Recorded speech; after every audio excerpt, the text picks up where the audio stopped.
Au Liberté Living Lab, les résidents cherchent à résoudre des enjeux de société à grande échelle par la technologie. Et ils le font sur des sujets aussi importants et variés que l'emploi, l'éducation, la santé, la mobilité, bref, ils le font sur des sujets qui nous concernent tous au quotidien. Pour soutenir le développement d'entreprises qui sont aux frontières des chercheurs, de la start-up, de la grande entreprise, du secteur public, bref, pour inventer des formes d'entreprise qui n'existent pas encore, il va falloir repenser la finance, il va falloir repenser la façon dont on coopère, la façon dont on alloue le capital. Et c'est ce qu'on se propose de faire au sein d'un programme qui s'appelle Positive Finance, qu'on lance l'année prochaine, en 2018, avec un collectif multi-acteurs. Et l'idée, c'est à la fois de travailler collectivement sur la vision, l'ambition, mais aussi sur des terrains d'expérimentation qu'on va pouvoir explorer ensemble. Une finance positive, pour moi, c'est une finance qui imbrique complètement l'impact positif qu'elle peut avoir sur nos sociétés, l'impact social et environnemental, et on va dire l'impact financier qu'elle peut avoir par rapport à ses propres investisseurs. C'est une finance où l'un est inséparable de l'autre.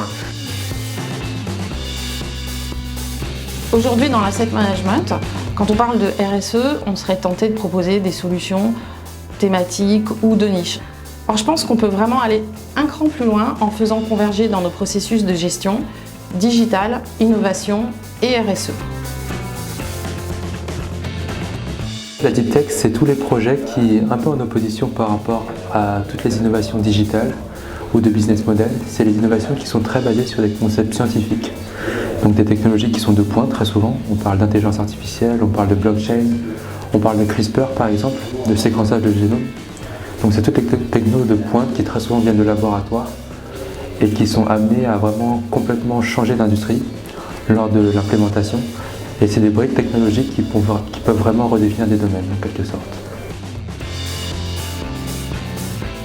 Alors le défi pour la finance, c'est de mesurer ses impacts. Ça paraît extrêmement simple dit comme ça, et en même temps, le défi de la mesure, de la qualité des données, de la construction de cet impact est immense, et donc c'est la nouvelle frontière, et celle qui permettra aussi de convaincre le public que la finance peut faire des choses positives et changer le monde. Nous sommes en pleine exploration, nous souhaitons maintenant accélérer nos projets, et c'est pour ça que nous allons rejoindre le collectif Positive Finance du Liberté Living Lab en 2018.